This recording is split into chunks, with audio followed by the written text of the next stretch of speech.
All right, so now we have Dan Held. Dan is a legend in a different community, in the crypto community, which is a different but adjacent space in many ways to this one. So I think he's going to be able to bring a perspective to this that is going to be unusual from the things that we've been hearing from this group for the past day and a half. So without further ado, Dan Held. Thanks, everybody. So the presentation today is going to get a little spicy. I'm here to shake things up. I think there's a lot of preconceived notions in the cryo space that are sacred cows that I think we should, examine. And there are some aspects of my career in crypto where I think we could utilize some of that. Let's see if I stand behind it. Yeah, if I stand behind it, yeah, I've had that happen before. Did you turn me on? Oh, there we go. Thank you. So, marketing cryonics. So this is going to make you uncomfortable. I make fun of some people in the space. It's all in jest. I'm here to get us out of our rut and get us thinking creatively. So cryonics has a marketing problem. It's gross and icky. It's hard to understand, shunned by mainstream media, researchers, etc. Very slow growth for 40 years.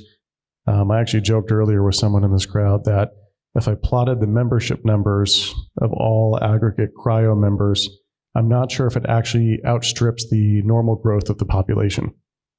Like if you have population growth, it's probably the same rate, or at least it's been that way for almost 40 years.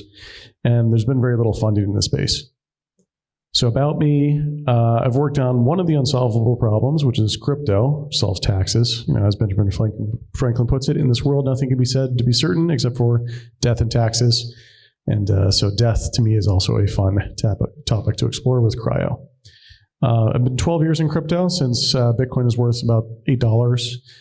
Former CMO of Kraken, it's a $10 billion crypto company, and 10 years in Silicon Valley, and currently a fractional CMO in VC. I've seen a lot in the crypto space that reminds me, that sort of mimics what I'm seeing in cryo. So crypto marketing issues, it's everything you don't understand about money with everything you don't understand about computers, and that's Bitcoin right in the middle. That's how it feels. That's how it feels. So, when I had to first talk about Bitcoin with my family, friends, coworkers, lovers, they thought I was a weirdo. I was a scammer. Early Bitcoin days, 2013, even in San Francisco, I'd go on dates, and she'd be like, "Yeah, what do you do for work?" And I'm like, "Yeah, I work at Bitcoin." And she's like, "So do you sell drugs or something?" And I'm like, no, it's like this internet money. So with cryo, I feel like we have a lot of that negativity as well. It's kind of icky, it's weird. And crypto nowadays has moved past some of those narratives, but it's still kind of, it's still considered kind of scammy. So early Bitcoin had the Neckbeard Society, which is a group of individuals who are early adopters, and I applaud them for their effort. However, they have these technical and societal requirements within their community of insiders versus outsiders. And so, have you read the Bitcoin white paper? It's a 10-page technical document meant for cryptographers. What the fuck? Why would you want to read that? Like, why would you tell a normal person to read that?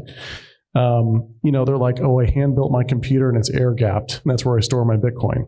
While that might be the right place to store your Bitcoin, normies aren't going to do that sort of thing. And they rant about private key management for 2 hours when you're at like a crypto conference with them. So this was early Bitcoin. I was one of the first non-engineers to get into this space. And this was a lot of what I received when I came in. And I feel like cryo has a little bit of that as well. I think there are some purity tests that like legacy cultural values have around what are we allowed, how are we allowed to talk about cryonics, how are we allowed to present it, what are things that are allowable to do. And so this is kind of moving past the neckbeard early adopter era. You have to kind of slaughter these sacred cows or things that were considered to be, you have to do it this way. So here's the Bitcoin white paper. I mean, look, it's got fucking diagrams. It says private key, signature, hash. I mean, normies don't know what a hash is. This is what most people for the first 5 years of Bitcoin's existence, they'd tell people to go read this. The worst possible marketing material ever. It'd be like, yeah. So what's interesting about Bitcoin and cryo and Ethereum is that they've had different narratives. And I call this narrative market fit. So technologically or medically, there are the foundational aspects of how it functions, and there's how you market it. So even Bitcoin had quite a few different marketing narratives. I know you can't read this, but you can see the colors. So early, this was kind of a e-cash proof of concept, and then you had cheap payments network, and then you've had other narratives like anonymous darknet currency, like Silk Road era, and then censorship-resistant e-gold, and that's kind of the most prevalent narrative now. This chart actually ends in 2018. The individual who made this hasn't updated it. But this shows you, even with Bitcoin, how many narratives have been tested out to find narrative market fit with the audience. Same with Ethereum. Ethereum original narrative was oil, like digital oil, or the gas for the network, which still, that narrative is still prevalent today. But a lot of this, like, people don't remember that open finance was a narrative before DeFi. In fact, this chart ends in 2018 as well, and DeFi wasn't even a narrative. Now DeFi is a huge narrative. Or Web3. Web3 is not even on here. So with each new crypto cycle, new narratives were developed to find narrative market fit. And I think Cryo is still trying to search for that narrative market fit of what to call it. Is it cryonics or is it something else? And so for mass adoption in crypto to happen, we had marketers reducing technical language. We had narrative market fit, the right message for the audience. We had product reducing UX hurdles, technology advanced, and then of course, price and FOMO play into each other to lead to long-term user acquisition. As the price went higher, people become more aware of it, and then by anticipation of it going higher. I do think Cryo has a similar FOMO mechanic, fear of missing out, of dying. I mean, you don't want to die, so I feel like we could press on that a little bit harder. But let's get back to cryonics. I wanted to bring in crypto there for a minute to talk about crypto stuff, to show how it was, what I learned from that and how I think it applies to cryonics. So slaying sacred cows, this term means that there are like kind of things that are considered unquestionable, immune from criticism, or beyond opposition. We're here to challenge some of those today. The word cryonics, so SSC stands for slaying sacred cows. I fucking hate the word cryonics. It's the worst possible way. It has the word cry in it. It's awkward to say. Literally no one knows what this word is. They all know cryogenics. How many people have talked about cryonics and someone's like, oh, is that cryogenics? Like every fucking time, right? Yeah, versus, I like stasis and biostasis. I've been hearing that term thrown around a bit. I think that's like a nice, fresh, kind of more palatable narrative. Medical induced preservation, things that are just like a little bit more palatable. I think cryonics is technically the term, but Bitcoin's term is peer-to-peer e-cash, with like crypto, like with cryptography. You don't have to say it that way. When we talk about cryonics, a lot of times we start with describing how it works. Now, I think a lot of people are curious. They're like, well, how would you do something like that? However, there's a fine line between telling them in simplistic terms how it works versus talking about like cryoprotectant fluid and it's using this sort of fluid and whatnot. People don't actually want to know that level of depth. In crypto, 99% of people who own crypto have no idea how it works. Absolutely no idea. And we might laugh and scoff at that, but how many people here know exactly how every part of their cell phone works? Or their car, or their microwave, or anything in their life? I mean, I don't even know how this LCD screen is like actually exactly how it works, and I've never built one. So with cryo as well, we need to sell them on the merits and the value that they receive. And keep things high level, but there is depth for it, right? Like they can go click and read a research report or something. They can go in deeper, but not get so technical and so jargony right away. Naming convention. So this is where I pick on some companies in this space. Fucking old. Alcor, TransTime, CryoRus, the Cryonics Institute. These all sound old. Tomorrow did the best, I think. Tomorrow Biostasis sounds exciting, fun, energetic. But yeah, there needs to be a rebrand in this space. These are, it just doesn't sound modern and yeah. Visual presentation. So, it's okay to dress things up a little bit. We are humans after all, we're not robots. So we respond to marketing messages and visualization of different things that we expect a product or service to be. So expectations, cryo. It's kind of cool. It's sci-fi. You got smoke coming down. This is what people's thoughts are when you hear cryo or like I'm getting preserved. Reality is the doers. Now the doers are cool, but you could also maybe like add a little bit of, you've got some dry ice in the back, right? Like, or, you could spice it up with some LED lights, like make it exciting. Same with what they wear at the office or in some of the marketing materials. This is what I think of as scientists in a laboratory figuring out how to make cryo happen. Instead, you have these guys. I'm just picking on everyone for fun here. But it looks like I told Emil before I was going to pick on him a little bit. So yeah, there are certain expectations at the medical industry. People think of lab coats and research and labs like that. So, there is some of that maybe could be dressed up as well, where we present what people think it might or should look like. And some final thoughts. Don't worry about breaking rank with existing incumbents in the space. If you get flack for how you market your product and it's different than what everyone else tells you how you should market it, that's okay. If you find the right way to have this message resonate with the mainstream audience, you've done something great. Hello? Oh, there we go. And, in crypto, we had the same thing. People were like, no, you can't sell Bitcoin and tell people not to go read the white paper. And I'm like, well, I just fucking did. So yeah, I had 10 times more people sign up. There are certain elements that I think are vastly underexplored with how we get our narrative out there. I think this one's a big one that I've noticed here. Oh no, what if we're too aggressive or something negative happens? Well, welcome to emerging tech. There will be a cryo company that fails. That's probably a good thing, because there's probably a dozen other ones that succeed. Anything in life requires risk. Like with SpaceX has a ton of rockets that blow up, but then eventually they're landing Starship, and Starship has more capacity than the entire space station on it. So the idea that we have to have this cryo new tech emerge and there's never going to be a mistake and there's no one that's going to push the boundary, I just don't think that's realistic. You have to push boundaries here. And look, there's only, actually I heard the number is 4K, not 2K. But only 4,000 people have signed up globally. I mean, that's fucking nuts. 4,000 people, that's it? I mean, I've made an app in my basement and we got 4,000 signups in a day.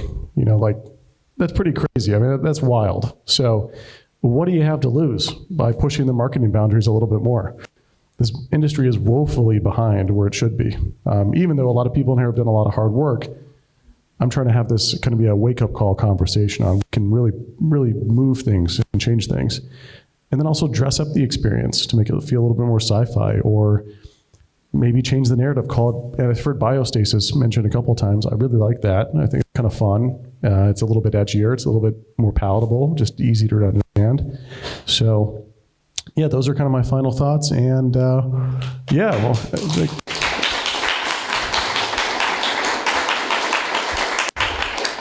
Thank you, Dan. Actually, I'm going to take prerogative here just to ask one quick question. With regards to marketing, to me it seems like when someone is young and they might be more susceptible to the message of wow, the future's going to be cool. Don't you want to hang around for the future too? Everything's going to be awesome. But then at that point, they're not really thinking that they're going to die. I mean, the idea that young people don't even consider death to be sort of, it's a very abstract far mode possibility rather than something that actually matters to them. Certainly won't matter enough to them to go sign up for life insurance and go through get witnesses, and that's just too much. But then by the time they're old and they're like, oh yeah, I guess I could die. Maybe I will die. Oh, maybe I should do that. But then by then they're sort of dug into social desirability bias and all these other things that are going to kind of keep them in the track of cremation or burial or the normal boring stuff. So that to me feels like it's very difficult to overcome. The young people who might want this don't perceive that death even matters to them. The old people that need it, it's too late, they're too stuck, it's too expensive at that point. So do you have any ideas of how to kind of solve that? Do you even see that as a dilemma? Yeah, I mean, I don't work in the industry, so I'm not going to pretend like I understand these user segments and the research that has been done on examining people's biases and whatnot. But where I'd start is looking at someone's user journey. So you take the user segment of someone old, and with survey data, you go find out their preconceived notions around cryo. Same with someone who's older. And I assume those are different, right? Depends on your age and depends on what you've seen and you've been exposed to. But looking at the user's journey and where they hang on social and what their influences are to influence their opinion, that's how I'd start first, is mapping that out to understand where's my audience, how do I put my message in front of that audience, and also what do they care about, or where are they currently on their user journey to potentially signing up for cryo. Getting tactical, like what narratives would you use? I mean, I think the death one, there should be a little bit more FOMO baked into some of the marketing messages. Like, yeah, I mean, if someone's about to die, I think they would be highly likely to sign up for the service. So using language that might feel a little uncomfortable around maybe being a little bit more explicit would probably work. I'm only 36, so for me it's harder to conceptualize like making these end-of-life decisions. But sitting down with people like that, walking through how they feel about their end-of-life decisions, and then figuring out how to position cryo is probably where I'd start. Is just hearing from them what they think and feel, and then using and putting that copy into our advertising or in our messages that we put in front of them.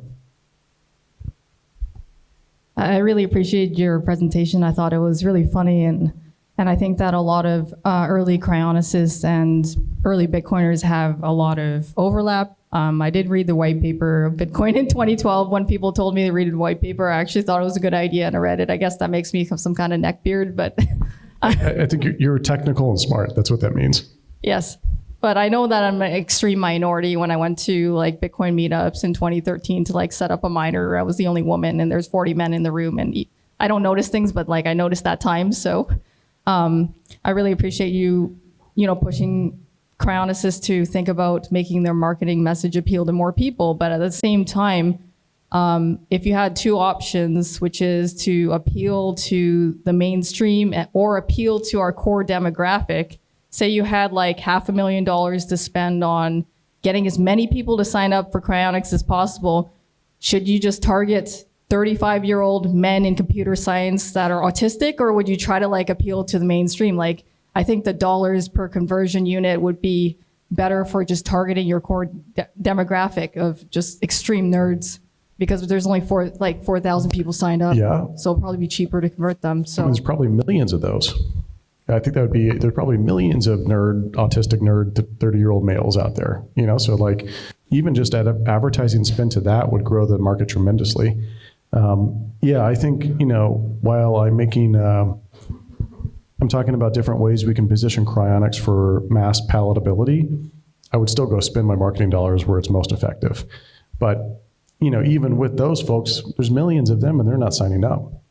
So we have to figure out how do we position our narrative and our message for an audience that we hypothesize would be a good fit. I agree too. Early crypto people like Hal Finney, some hypothesize that he's Satoshi. He's cryopreserved at Alcor. That early community, I was part of that era of like 3D printed guns, Silk Road, Bitcoin, edgy stuff, cryo, and now crypto's gone mainstream, and so it's lost some of that. But there's no reason why we can't go spend on the core audience now and then figure out and test narratives later to see if we can, move over a little bit from that core audience and see if we can pull in more mainstream folks. Dan Held. Wow. As somebody who's committed last 30 years of my life to figuring out how to market cryonics, I found your presentation to be like a refreshing bath of ice cold water. So thank you. And I agree with a lot of what you said, but let me just put that in very actionable terms. How would you like to be on the Alcor board? I think that in case you want to ruin your life, I don't mean to be, this is not a facetious question. Basically, because as somebody who is pretty frustrated after 30 years of trying to get this thing, it's a heavy lift. I get that. But it shouldn't be this, in your language, fucking heavy. What's an actionable step? Not here's what you need to do. Dan Held, so for somebody that's actually got a position to make things happen, what can you do? What can you and I and the rest of us together do as a next actionable step? Well, I've done a couple things. I redesigned Alcor's website 5 years ago as a charity act because there wasn't a sign-up button on the website. You had to go to the members page and download the PDF and then email it in to, was it Marge? No, I forget who. Yeah, Diane. So that user journey was very poor because of, so we were, yeah. So Brandon Goldman, a buddy of mine, and I reached out to Alcor and we talked to Andy on the board. And Andy was like, cool, yeah, we can work on that together. So we did that about 5 years ago. The current design up there is our design. We had above the fold button. I know, radical, kind of crazy. To sign up, it said the word sign up on it. And then what happened? Where does that direct you? What does it do? I think it brought you to a form, and that form got filled out. Now it got emailed to Diane. And then Diane could reach out to you and be like, hey, here's like the full PDF. I would love if that was happening. Did they take that down? I don't. I think I don't know. Anybody know? Okay, yeah, there's okay. The process of getting the changes implemented at Alcor were difficult, to be frank. Is this a no to the board question? This is a maybe. This is a maybe to the board question. I love what I've signed up with Alcor, by the way, of course. Really love what Alcor's done over the years, and also like as much criticism and kind of joking I put on stage, they've played an incredibly important part with having cryo survive. I don't think we'd all be here today without them. So, yeah, the answer is a maybe. Yeah.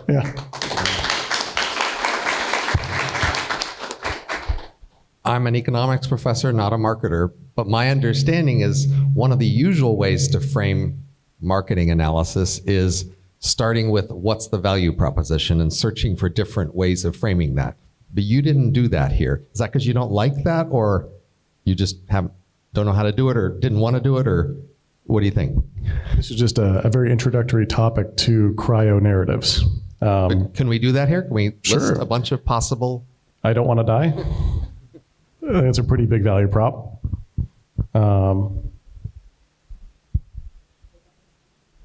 You can just yell them out, I guess. Wake up in the future. Survive and thrive.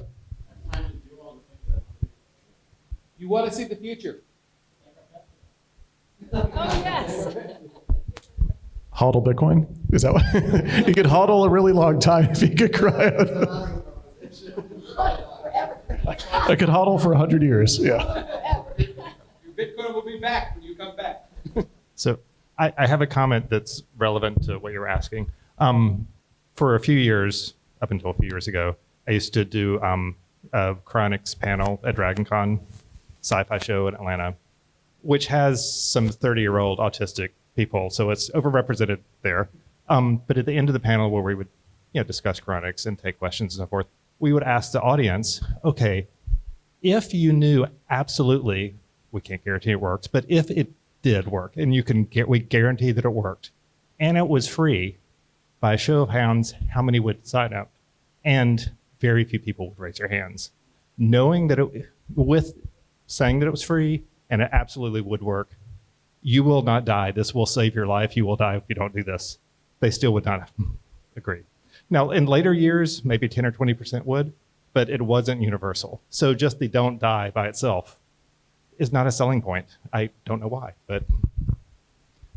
If there's other things around organ preservation, that would be really cool. Or induced hypothermia, where that's not not really stasis sort of state, it's more of just unconscious. That there's some really cool research that's been done around that. And induced hypothermia, to the best of my knowledge, is live in hospitals.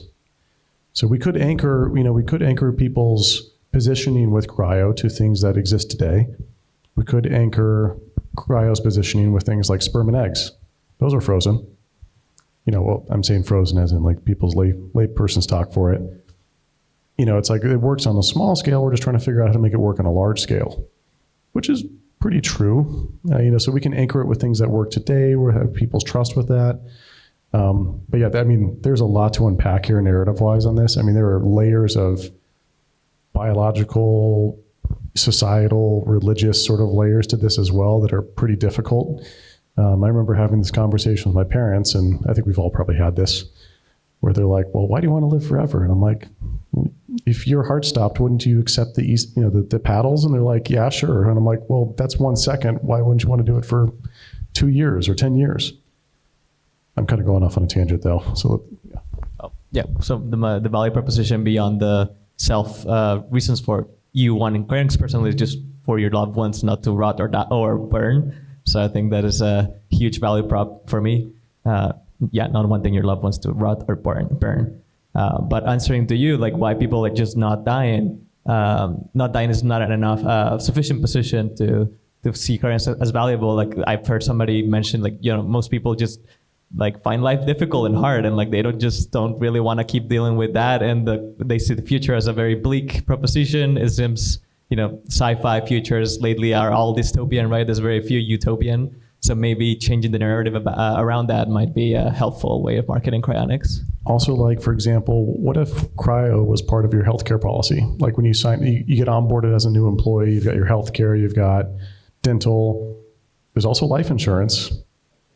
Yeah, and everyone's like, oh yeah, life insurance, that makes sense, but that's pretty like morbid. But everyone's like, yeah, life insurance is a topic that everyone thinks about and talks about. And what if there's a cryo box?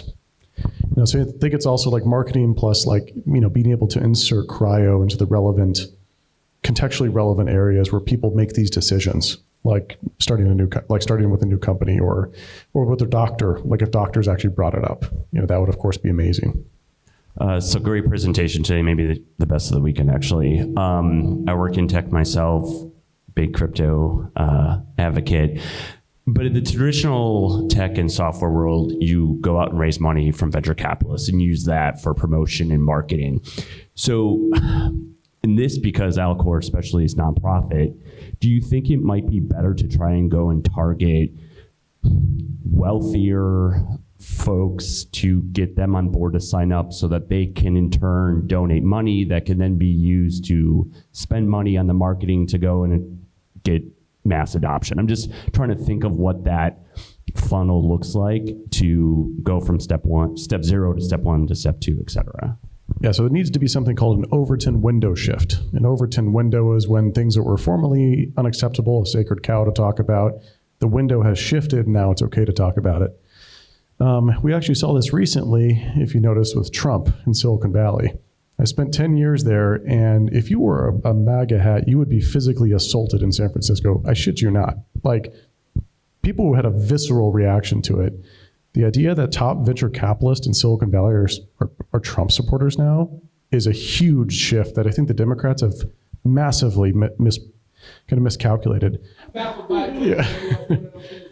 But this is just a good example, though, of how that Overton window where no one was allowed to be a Trump supporter, and then now it's semi-okay in California is wild. I mean, 10 years there, you were not allowed to be a Republican in San Francisco. Like, this is not allowable. Like, I'm not kidding. I worked at like Uber headquarters. You could not be like, yes, I'm a Republican. You would be fired. You'd be fired, you'd be ostracized. It also spread around. But that Overton window shifting that much to where I see a VC talk about Trump, that's wild. Similarly with cryo, we're not in that Overton window needs to shift a lot. So to your question, how do you do something like that? I mean, more celebrity endorsements would be huge, right? Like, I've heard through the grapevine, I'm not going to say the names, but there seem to be some big people that have signed up. What names? I think we've all heard the rumors of who might be, signed up, but like, we need big names out there. I mean, ideally, there'd be like a new cryopreservation company that comes out there where they raise $250 million. And it's like Silicon Valley elite who funded it. They've got 30 celebs who all wrote an angel check into it. They've all signed up. Now, these are the monumental shift moments that I think would really move it. Just right now, I think lack of funding is probably the biggest issue. To do marketing campaigns, to hire marketers, you got to have money for that. So I do think the for-profit model longer term is probably where the growth is going to come from. No offense to Alcor, you guys done a great job so far, but like that's where the growth is going to come from. And I think it's going to have to be some Silicon Valley folks who really, really push that like marketing engine where they bring on the pedigreed venture capitalists, the pedigreed, KOLs like the, movie stars and whatnot. So we're here in Florida. There've been a lot of good comments about problems with cryo, but what happens when you go to an old person's home in South Florida and you pass out pamphlets and brochures to old people saying, we can freeze you, they know they're going to die, they're disabled. Is that something that people in cryo have considered? Is that legal? I don't know. it may not feel comfortable, but I like it. I mean, that's a very good target that's a very good target audience. Like, I mean, if they haven't tried that, they should. I know, look, in some of these things are incredibly uncomfortable when it comes to a marketing message. Sometimes you're like, it feels predatory, but you're offering them a service that could preserve their life. Like, that's not predatory at all. Some people could perceive it as that, and also being the first company to go do that would probably feel awkward. But yeah, I'm all about that. I mean, if that helps more people get preserved, that's fantastic. I kind of wanted to respond to your Overton shift thing. It's a little ironic. I think cryonics, there were some companies that tried to do for-profit cryonics a long time ago. They failed. People said, hey, that doesn't work. Let's do the nonprofit. We'll just survive through the decades and like you said, barely never grow. But it feels like now it's kind of ironic to see a for-profit startup starting to, start to show growth numbers coming from Europe when, America has normally been where you do a startup and get big growth numbers. So just kind of get some commentary on that. I think for-profit is the way to go. I am a pure 100%, capitalist running. Capitalism is, yeah, I am anarcho-capitalist. Like, I am all about private markets producing the things that we need and want in this world. Companies have an incentive to go innovate and market, and it's called profit. That's not a bad thing to do. Profit is what led to everything we have in this room, including the speakers, all your clothing, cell phone in your pocket. Having that apply to cryonics, I don't think is a bad thing. And I think Europe, with Tomorrow, they've done a good job of demonstrating that. And it's really exciting to hear some of their growth numbers as well. It sounds like they've, done a really good job of marketing cryo in Europe. So, I think you guys are representing kind of the new wave, and it's exciting. So I'm going to take prerogative once again to ask the last question, and then we break. But my question is, right now, the existing organizations as nonprofits, like you dealt with this, they're slow and they're risk averse, and it's hard for them to move quickly on a lot of things, especially on a marketing related side of things.